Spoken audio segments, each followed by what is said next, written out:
Hello, everybody, and welcome. Today, we're talking with author Hugh Evans, the author of Retrospective, a Graham James novel. We have him here for our Q&A session. Thanks for having us here, or thanks for joining us, Hugh. Yeah, Lindsay, it's a pleasure to be here. I'm so glad we get the chance to do this, and I'm looking forward to this conversation today. Me too. I'm so excited about your book. The copy you're holding and the one that I'm holding were the first copies right off the press, so it's very exciting. Yeah, no, I sort of feel very privileged about this because this is kind of like a prototype, and so I'm going to probably put it in some plastic and put it in a bookcase and sort of try and preserve it because it's just it's a very special thing. It's a bit emotional, to be honest, and and I kind of just want to sort of maintain and kind of celebrate the fact that I was able to do this, and thank you for making it all possible. Oh, thank you for writing it, of course. And we just have had a pleasure working together. It's one of our favorite books that we've worked on. And I think we worked on it for what, 18 months or something? It was a lot longer than Yeah, that. it's been quite a long process, and I think to sort of get to this stage that we're at now, we've gone through numerous different versions of it, so it's kind of really sort of taken on a life of its own. And it's sort Yeah, of exciting to sort of see it develop. And when I saw kind of the concepts for the cover and everything else, I was just like, wow, this is amazing. This is just really, really cool because it just grabs you from the moment you look at it. It's just, yeah. it I'm just really does. The portal that we sort of spoke about on your launch day as well. It looks like he's the main character, Graham James. This is him. Looks like he's moving through time in so many ways. There's so many layers to it. So yeah, it's absolutely a beautiful book. So how do you feel about now that it's on the shelves worldwide? I feel very excited. I mean, I think there's a lot of excitement there that it's actually a real book. This is a real book. It's not just something that is a concept or a PDF or whatever. It's actually a real book, and so I'm very excited. I just hope people enjoy reading it. I think I just kind of wanted to sort of make sure I had something out there that people enjoyed reading it, because for me it's been a real journey of inspiration and of growth, and I've been really excited about this project since day one. And Yeah. you know I just hope that they can share some of that, and they can get inspired by it too. Absolutely. Well, it's definitely an action book, and it's a police procedural book, meaning that there's a lot of crime aspects, suspense, action, um, and of course, police chases involved in all this. With the organization SRI, that's the little badge that's on the top here. Do you want to tell us a little bit about how you came up with this organization? And Yeah, I kind of drew inspiration from when I was a kid, sort of watching British TV cop shows when I was a kid, and there was probably about three, I think, or four that were sort of really sort of kind of inspirational. The first one was a show called The Sweeney, which was made in the 70s, and it's about the flying squad of the London Met, so a real life department, and it's very kind of action packed. There's a lot of drama to it, and these two guys are chasing after hardened criminals, and so it's kind of, so that element's there, and I just kind of love the pace and sort of the action and the way the dialogue was kind of formed in that show. There's another one called The Professionals, which is kind of along in a similar vein, and very there were cool. successors to those shows. I think there was another one called Dempsey and Makepeace as well, which I drew some of the inspiration for the female character from, and there was just others like that, which were kind of in that sort of genre of fast-paced, noisy cop shows. And I also kind of drew inspiration from some of the American stuff as well. So like Hill Street Blues and then NYPD Blue, that had that kind of gritty sort of, realistic urban element to them. And so SRI is kind of like if you like, a sort of a fictional take on an organization like the Flying Squad, which deals with, serious criminals, armed robbery, terrorism, that kind of thing. But I think when you kind of create your own department, you can have sort of more, how do you say, more fluidity and more scope to kind of develop it in your own way. So I kind of wanted to keep some elements of realism but kind of have the chance to sort of have this clean slate, if you like, and you've got this, new department that you can kind of take it in whichever direction that you want, though it is within a real police force, like the London Metropolitan Police is a real police force. So in London, yeah. This is so exciting. And I know that when you had first written it a while back, before we started working together, you had mentioned a few times, and of course in an email that you had sent to a few of your readers, that you kind of wrote it when you were in a difficult space, and some of the events might have been based on your life in some ways. So we're just kind of curious about that. Yeah, so that's absolutely right. So I started working on the draft in 2010. At that time, so I was running my own business. I bought my first house. I'd gone through a tremendous upheaval 2 years before that in 2008, where I kind of like lost my job, or I basically had, in a way, had to get myself removed from my job so I could actually plan for the future. And I just bought my first house. I was down to about my last $500, and I thought, oh my God, how am I going to survive? How am I going to pay the bills? My wife at the time was becoming a teacher, so it was very sort of unsettling for me, and trying to provide and do all this kind of thing. And then sort of, I guess 2 years after that, business had been really going well. So I was very lucky that during the Great Recession, where a lot of people were really struggling, I found a way to start my business and grow it, and I did really well for the next couple of years. The problem was that I was reaching a point where I was starting to burn out. And then my wife was pregnant at the time with our son, and she had all kinds of issues with that pregnancy. And I just felt that, things weren't going so well in a way, and my health was suffering, both physically and mentally. She was not doing so well. We had problems with our relationship. I was about to become a father, which absolutely terrified me at the time, because I thought, I can barely look after myself. How am I supposed to look after somebody else? And so when she was heavily pregnant, I started working on this manuscript, because I just felt at the time like life was kind of dull, a bit bleak. I didn't know which direction in life I was going. I was just kind of treading water. So I was able to pay the bills, but I couldn't see how to sort of move forward in my life. And then when my son was born, the pregnancy, my wife's pregnancy, as I said, it was very sort of, difficult. And when Yestin was born, she hemorrhaged while giving birth, lost a ton of blood, almost died. And it was just chaos, absolute chaos. And after that, sort of things in my life started fragmenting. So it was a tough time, basically. And so I decided to write this book, and I kind of, to sort of like, I guess, escape from all the issues that were happening at the time, I went back to my childhood and kind of revisited some of the old TV shows that I watched. And I had a very fond sort of memory, if you like, of growing up in the 80s, and sort of I revisited that. I sort of went back to that. And so that's kind of where the inspiration started. And what was also interesting is at that time in the UK, there was a show called Life on Mars, and then another one called Ashes to Ashes, which had this sort of time travel police procedural element. So that kind of inspired me a bit as well. But I wanted to take that and kind of make it into something completely unique. And I thought, considering my own position, in life where I was, and I've been pushed around at work a bit, and all these things that happened to me, why not start with a protagonist, if you like, somebody who's kind of let life push him around. He's gone through all kinds of sort of difficult situations. He doesn't like his job. He doesn't like his boss. He's ended up somewhere where he didn't think he would be. And I just felt that would sort of resonate with a lot of people, because, we have these dreams, we have these hopes and these desires, but sometimes our life goes off track a bit, and we're not sure how to sort of get back on track. And so that was kind of the founding element, if you like, of the book.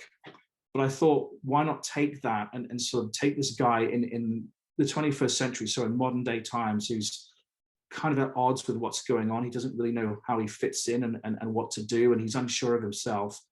And then have some crazy incident happen where he ends up going back in time, and he becomes the person he always dreamed about being. And so I kind of wonder, for us, like, if we would have that opportunity, how would we feel about that? Like, what would we do?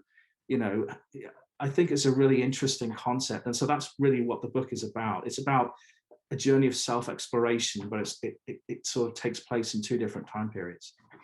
You said that so well, and I can't I can't even believe what you went through. I'm really sorry, and that this was that that was sort of a dark time, and I feel that from our worst spots, a lot of the time we need to come out of the ashes, and art is and writing are one of the things that save us, really.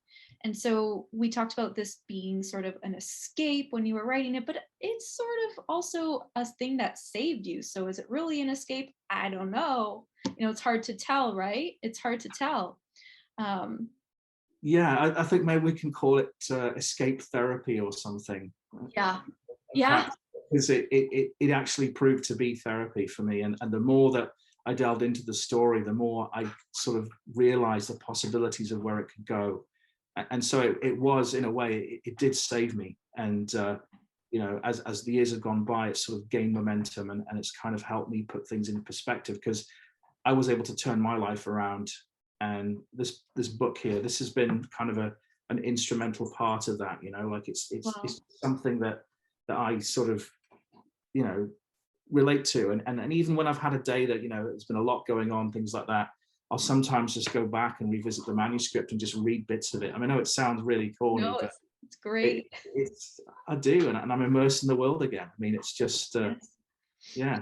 This is so fantastic what you shared about the time traveling aspect, because although it is a police procedural, the main character protagonist, Graham James, after experiencing those difficulties in the 21st century where he doesn't really belong, he has a tough experience, to say the least. He winds up, after knocking his head in the alleyway, right, in 1983. So he winds up in 1983. So the vivid descriptions that you have in this book have always fascinated me right from the get-go, as soon as you had sent the manuscript. So I said, you know what, we got to do this. We got to publish this. And so your car descriptions as well, because you're a published writer in other magazines and books as well. And a lot of your material inside this book really shows, among other things, how talented you are in describing the cars and the scenery there in the 1980s. So it's almost like you're plopped right into and immersed completely into that world. And from someone who wasn't alive back then, sort of say, experienced remnants of it in the 90s, but it was such a pleasure and such a joy to be able to be immersed in this world of this book.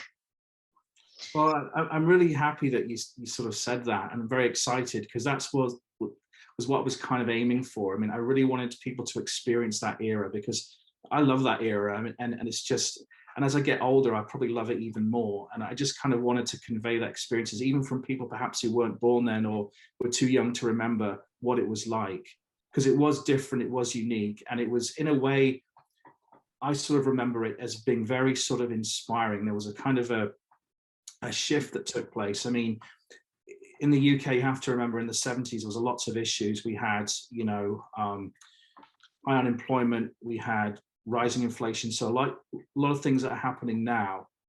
And then in sort of the early 80s, there was huge recession and lots of unemployment.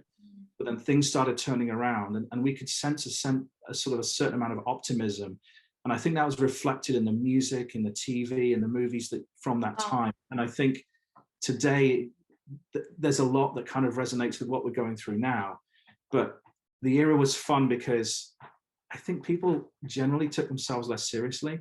Yeah, And, I think so too.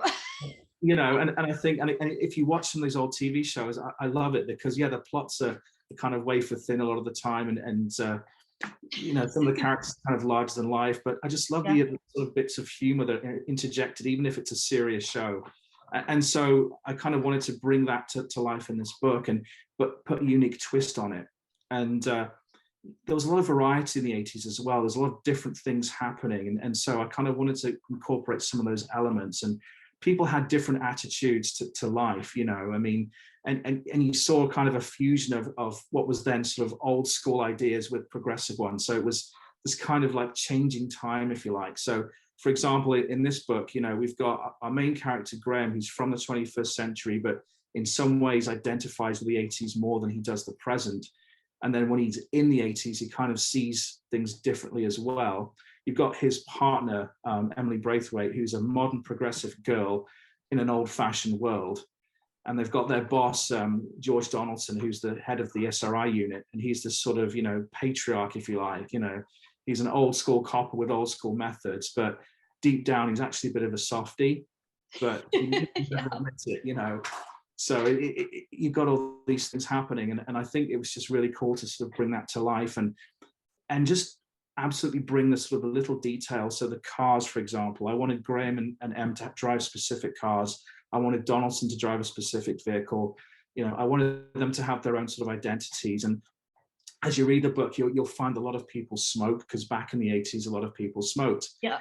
So each character also has their own brand of cigarettes specific to them. So I kind of wanted to sort of make everything around them kind of unique to their little world, if you like. So I love that. And you know, this is being the first of three, the two being written now, right? Yeah. So this is the very first of three, with the flipping between the 21st century and the 80s that Graham James, the protagonist, experiences while he's trying to resolve his identity issues. We don't actually get to have a resolution of that fully in this book, right? So the second and third books are going to help solve that. But there is a world building aspect to this novel, to this series, I might say, as you were speaking about in terms of the technology, which you describe really vividly, by the way, with the cars and the world itself, and the, you know, the billboards that you see when you're walking down the street as you read this novel, and just there's a world building aspect to it as well, but it's based on real life, like stuff that really happened, like the cigarette brands. They were saying that I remember my grandfather and like everyone who smoked even in the early 90s and stuff, it was their thing. Like you could kind of identify them by the smell of the cigarettes, right? Yeah, exactly. Very and familiar. and I think it's just I think nostalgia is a very powerful thing as well. And so I kind of wanted people to read the book and think, if they were around then, think, oh yeah, I remember that, you know. And I wanted to introduce things that perhaps were not obvious, that you don't see, you know, in mainstream cultural presentations, if you like. But people who were around back then, they were so, oh yeah, I remember that brand of cigarettes. I remember that show on TV. I remember seeing those billboards, you know, like just things like that, you know. Absolutely. It even, you know, it even had the same effect for me when I was a kid. So, I mean, a lot of things from the 80s did carry on, and it's still very much prevalent, as you were saying, in today's society as well, whether we really fully acknowledge that or not. So, yeah. And you did mention George Donaldson, who is one of the main characters in the book. So would you say he's your favorite character, or is there another favorite character that you have in the book? Yeah, I think it's really difficult to sort of, you know, when you look at the book, you know, to sort of figure out what my favorite character is, because I have fun with all of them. But I think George Donaldson in a way is good, because I have a lot of scope with him. There's a lot of ways that we can go with him. And I just love the fact that he comes out with these one-liners and everything else, and just how he is. I mean, he's just this old-fashioned, you know, senior police officer that's gone through a lot in life, doesn't take any nonsense from anybody, you know, gets the job done. Sometimes he'll bend the rules in order to do it. But by the same token, I mean, he really looks after his flock. I mean, he really does care about them. But he's never going to say that. He's never going to admit that. But there's an understanding, and they know, you know, yes. even if they make a mistake or they mess up or something happens and he gives them a bollocking or whatever and shouts at them and everything else, they know that he's doing it really out of love. So it's kind of like a family, if you like. I wanted this department to be like a family. I mean, yeah, they do their jobs, but I wanted to create that sense of belonging, because I think for Graham it's important, because in the 21st century, where we see him like kind of lost and adrift, and he's looking for clues and he's trying to find his way through and looking for someone to help him. Whereas in the 80s, it's completely different. Like he's got this sort of, team, this family that he's part of, if you like. I mean, yeah, it's, their existence is surrounded by danger. I mean, there's all these armed Yeah. criminals and people wanting to get them and everything else. But that, in a way, that danger kind of strengthens them and brings them together. So I kind of wanted to explore that. And as the trilogy evolves, hopefully we can see the family kind of grow and people kind of reading the book sort of go along with the journey and say, we want to know what happens to this little SRI family. What's going to happen to them? Like, how are they going to end up? Are they going to become even closer? Are they going to, part ways? What's going to happen? So I think it's all, very interesting. And I think George Donaldson's kind of the linchpin, if you like, in a way for all that. So it's been a lot of fun developing him. So, yeah. I would say I agree with you. I think that George Donaldson has to be my favorite character in the book, just because of a lot of the things that you had mentioned, but also because when I think of that time in the 80s, for some reason, if I think of a guy during that time, like he kind of fits that image in my head. I don't know why, but he's very iconic in a way. And not only that, you've been able to describe him so vividly in the story, and he just seems very real. He just seems very, very 3D, if I might say. Yes, I mean, I think we sort of talk about his body language. I mean, so I can imagine, visualize him like sitting in his big leather chair in his office, smoking a cigarette, because he's a chain smoker. I mean, Yeah. he's like 30 cigarettes a day. That's one of his. And he'll just come up with these sort of expressions and ideas. And like, I think there's one quote which I'm going to use, and he sort of refers to his job as sort of bastards and bureaucracy for the most part. That's kind of what it is. That's right. And That's right. you sort of get that sense of like, he absolutely tells it how it is, I love it. but Yeah. at the same time, I mean, he's got a very human side to him as well. He really does. He does. And that softy underlying aspect or character personality is definitely there as well. And your other characters too, they're very well rounded. They're very real. It's a very realistic book. You feel like you're right there, not only in the department with everybody. I like how you said everybody was like a family. That's so true. It does feel like that when you're reading it, almost like a family of misfits, kind of getting together. Oh yeah, well, they basically are, in a way. They're sort of misfits that have been thrown together because they have certain skills and attributes that sort of suit them well to the job. Mm-hmm. But their personalities are, widely different. I mean, look at Graham, for example. I mean, he's in 1983, he's this kind of amazing guy who can do all these things that he didn't know he could. But by the same token, he still finds himself with certain feelings and emotions, and he's not really sure how to handle them. Right. And I think it comes across, as you sort of get into the book and how he interacts with his partner, how he interacts with other people, not really sure. And then he'll do certain things that will land him in trouble or in hot water, yes. Perhaps even injured because he hasn't really thought it through. Yeah. And then you look at his partner. I mean, she's young, she's attractive, she's sophisticated, she's a no-nonsense kind of girl. She's very good at what she does in the police force, but she can come off as being haughty. She can come off as being a bit, elitist and snobby half the time, And I think Graham kind of looks at her, oh, you're little Miss Perfect, everything's just wonderful in your life, isn't it? You've got everything you want. Yeah. But she doesn't always see it that way. And I think that, she's got quite a real vulnerability to her as well. Yes. But she tries to hide it. Yes. And I think that comes across in some of her haughty remarks. So she's trying to hide the vulnerability. But as time goes on and these two work together more and more closely, they kind of sort of really start to understand each other and know each other's, I wouldn't say weaknesses, but kind of, vulnerable aspects to their personality and who they are. And it's very different at the time for women in the police force, even in the 80s. So it's, it's not a very common position back then, especially, I mean, even now, but more so back then. So I think she has to hide her vulnerability in so many ways so that she can feel like she's worthy of being in that position. So that's very interesting as well. yeah, so that's a sort of a key part of her character in the book as well. She feels like she has to prove herself Yes. because back then, you were dealing with, misogynists and Yeah. sexists and kind of stuff. That stuff was kind of running rampant in a way. And so she's tough. I mean, she gets it done. I mean, she'll find a way to do it. And the fact that she's the only female member in this elite unit is really sort of praise to her strength and saying that she's an incredible person to be able to do this job.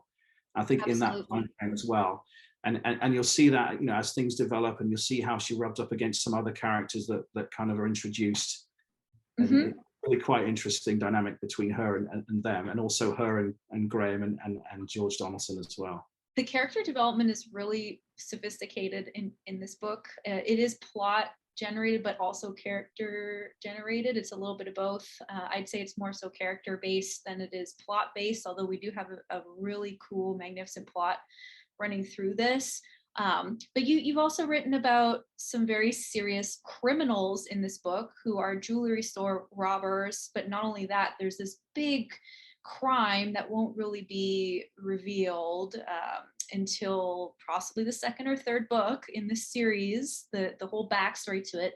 But as you're describing some of the criminals and uh, the different aspects of their organization, which we don't really get to know all about just yet. In the first book, we're just getting a glimpse of that. It's very scary, actually. It's that's why it's very realistic to read, and you do write it in the perspective of some of those criminals. And there's different paragraph breaks in the book, which we were sort of talking about on the launch day, where you have one perspective in one section, there's a break, and then you have the perspective of the criminal in the next break. And so it's written in this sort of objective view where we're winding through all these different perspectives, and then all of a sudden at the end everything sort of comes together and things get closer and closer and closer. So I won't reveal the ending, but I wanted to ask you, for everyone who's watching, what are your future plans for writing? Does it include some more of the criminals' perspectives, or what do you plan to do with the series in general? Well, so I think as the trilogy sort of goes along, so into the second and third book, you'll see sort of more aspects about the criminals. You learn more about their backstory, how they came into what they are today, and what led them to make the decisions that they've made to get to the point that they're at that particular moment in time. And I think it was important for me to sort of convey them as people. I mean, they're human beings. Absolutely. Some of them might be dastardly evil. They might be psychopathic. They might, have made some very poor decisions in their life. But at the end of the day, they are still people. And I think it's important for us to sort of convey that human aspect of the criminals as well as the police that are trying to catch them, because I think it gives an added dimension to the story. And I think, on some levels, some of us can probably relate to the criminals just as much as we can to the cops. And I think that's one of the key things I wanted to sort of bring forward. And there's an added complexity. I'm not going to explain it, obviously, because we want people to read the book, but there's added complexity between relationships among the criminals themselves, and also relationships between the criminals and the police that are trying to stop them. So there's that aspect to it as well. And as we see the trilogy evolve, some of the criminal characters are really going to come to light. We're going to learn more about where they came from and how it all fits in, as well as their sort of future plans, because this is a serious criminal organization. I mean, these guys are serious. They've got they're well financed. They've got a lot of resources. They're doing things strategically and specifically. It's not just random, robberies or anything like that. And they really take no prisoners. So, for example, if people rat on them or people, do things wrong, or there's serious consequences.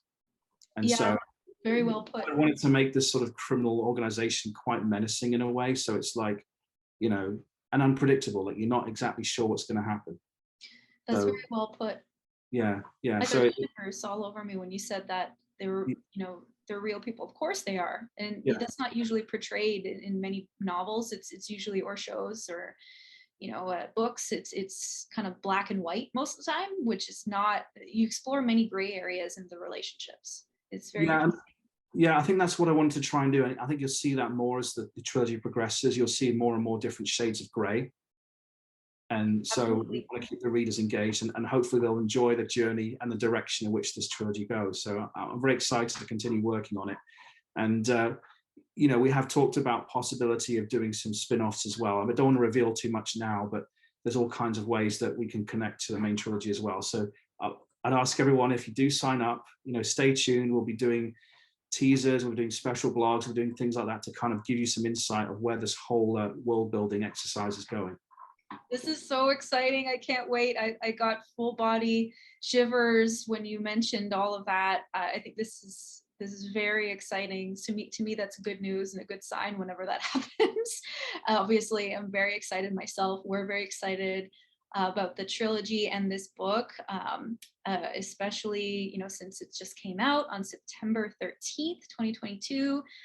So looking forward to the trilogy, the other two books later, but for now, this is the first one in the series, and it is available not only on Amazon.com or all the other types of Amazon specific to the other countries, any other country, not just the .com, but it's also available at your local bookstore. So if you do call your local bookstore, you can order that in, as well as other chain bookstores, over 40,000 retailers worldwide, including libraries, universities, and schools. So you can pretty much find it everywhere. So it's in paperback form as well as the ebook form. So whether you're a digital reader or more of a physical reader, you can choose which one that you like.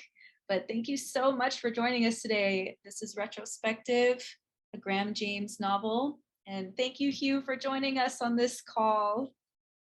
Well, thank you, Lindsay, and thank everybody who's tuned in to watch it. And we hope you enjoy the book. And stay tuned, there's more to come. Awesome, thanks.